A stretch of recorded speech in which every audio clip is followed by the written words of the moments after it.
다니엘서 5장 24절에서 6장 2절 말씀입니다. 25절 여기 새겨진 글씨는 이렇습니다. 메네메네 테겔 그리고 파르신.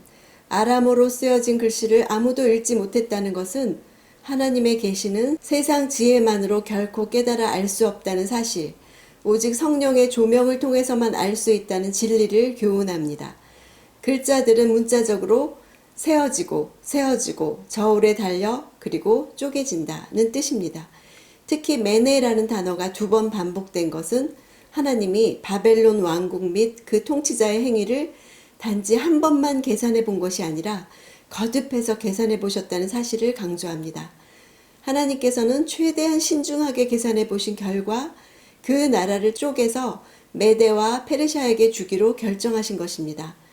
26절 이 말의 뜻은 이렇습니다. 메네는 하나님께서 왕의 나라의 시간을 재어보니 이미 끝이 났다는 뜻이고, 하나님이 벨사살 왕의 왕국을 세고 또 세셨다는 것은 그 왕국의 전모를 하나님의 공의에 입각해 면밀히 평가하셨음을 암시합니다.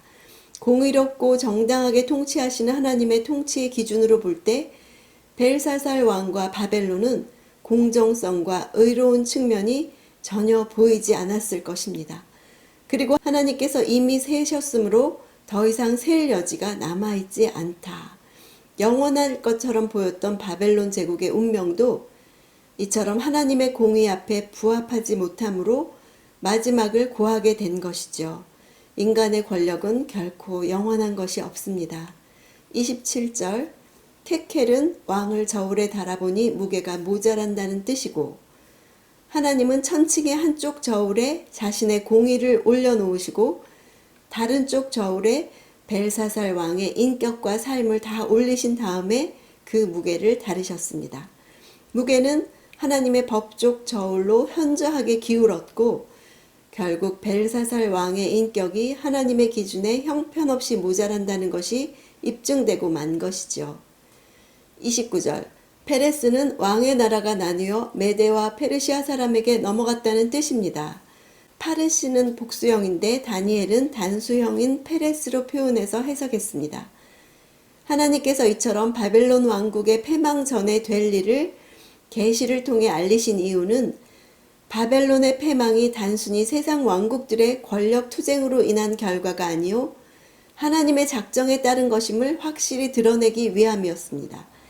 이에 더해서 그 왕국의 패망 원인이 그 왕국과 왕의 패역함 때문이라는 사실을 분명히 하기 위함이었습니다.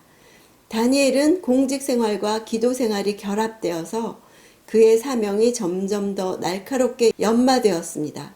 정부 관료이면서 명백히 나타난 하나님의 말씀을 최고 권력자에게 전달하도록 부르심을 받았죠.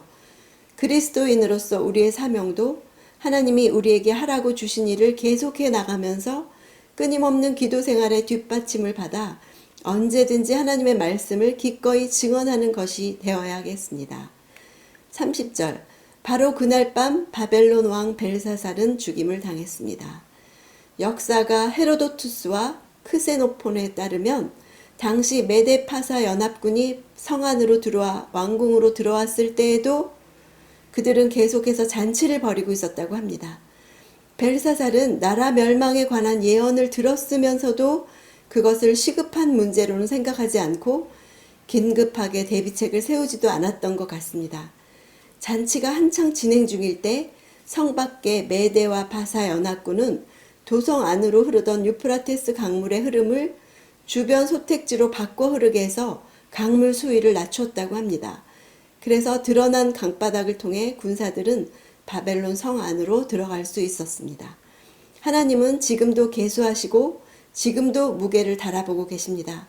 벨사살의 통치를 하나님의 저울에 달아보니 그의 나라 안에는 그 나라를 계속 존속시켜야 할 이유가 부족했습니다. 오늘 나를 계수하시고 나를 달아보시는 하나님이 계시다는 사실 앞에 겸손한 마음으로 자신을 돌아보는 하루가 되기를 원합니다.